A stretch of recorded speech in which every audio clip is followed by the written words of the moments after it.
Okay then, let's quickly walk through exactly what I was doing. Not going to go through in mega detail because you have obviously me playing it live. You've got the full tab that you can look at, and as well as that you've got the backing track that you can play along to. So let's have a look, break it down into a few little phases. The first part of the solo goes like this. If you can hear that. It's very difficult to play. All he's doing here, this is like the sort of precursor to the main solo. We've got finger on the first fret of the E string and another finger on the 5th fret of the G string, and we're going to slide it up 2 frets. Like that. So we end up on the 5th fret E and the 7th fret on the G string. Then we quickly change positions and play that, where we've got the 5th fret E and the 5th fret G.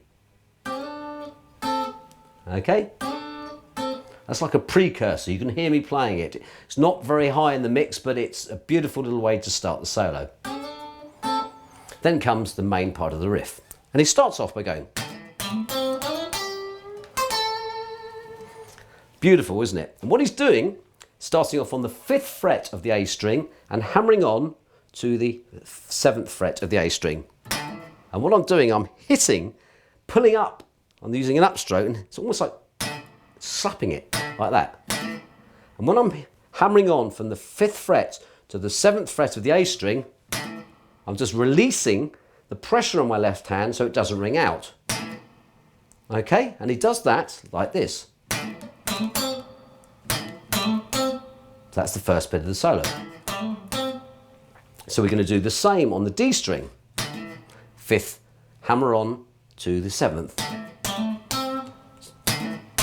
And then the final sort of slappy bit with the plectrum, upstroke, is the 5th fret of the G string. The next bit is the bit I really like, the way he manages to slide up to this next bit. So I'll just show you that in context.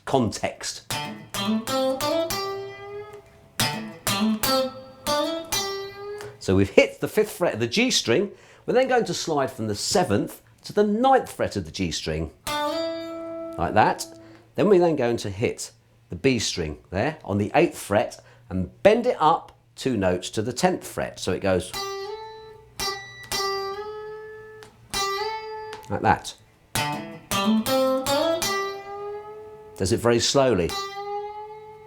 Quite heavy strings on here, so desperately trying to bend it up enough.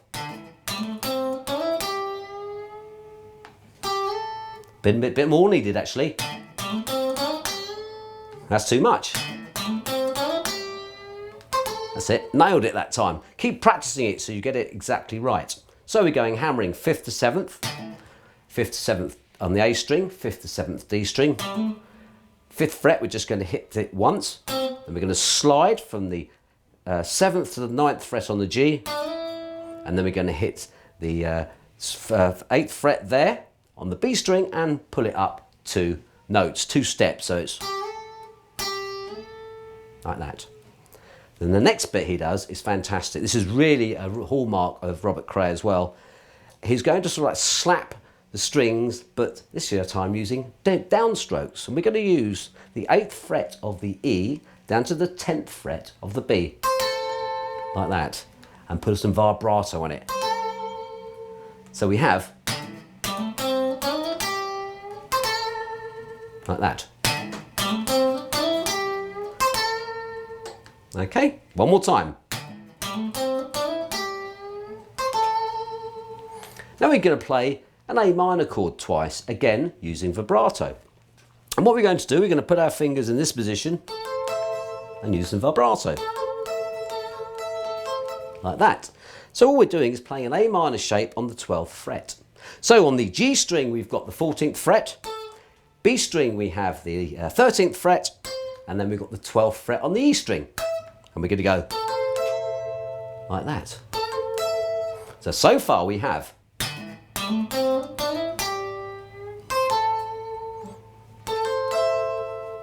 doesn't matter if you hit 2 strings together necessarily, as long as they all do ring out, like that. And then we're going to go back down to the A minor shape there. And to make this easier to play, I play it like this. That's the way I play it, but you can play it however you like. And what we're doing here, 7th fret A, 7th fret D, 5th fret G. Again, it's the first part, using the E note, like that, starting off in your E note there, but it's part of the A minor chord. And a bit of vibrato as well. I tend to go, just do that one there, you can do it.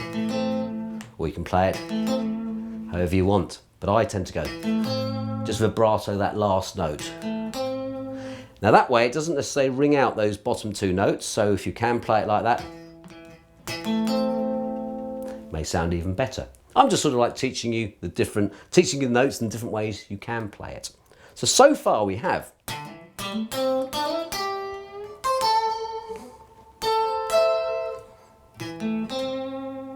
okay, or, and then it ends up by going like this, using all those techniques again.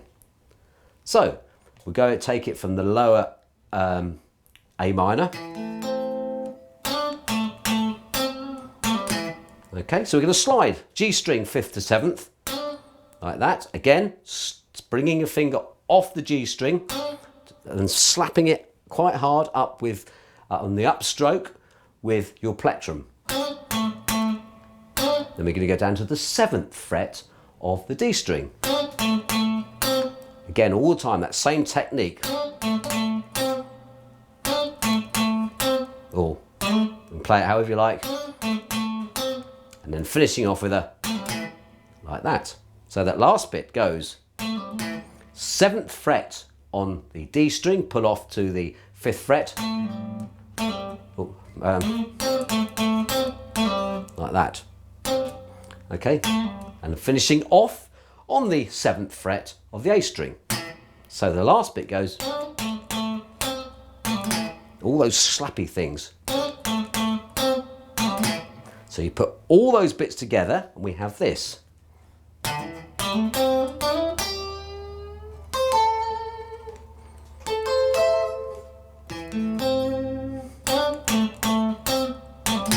Okay, hope you enjoyed that. Now, that's a new technique that I've not really played much, but I love Robert Cray and thought I'd teach it to you because it's something a little bit different off the mainstream.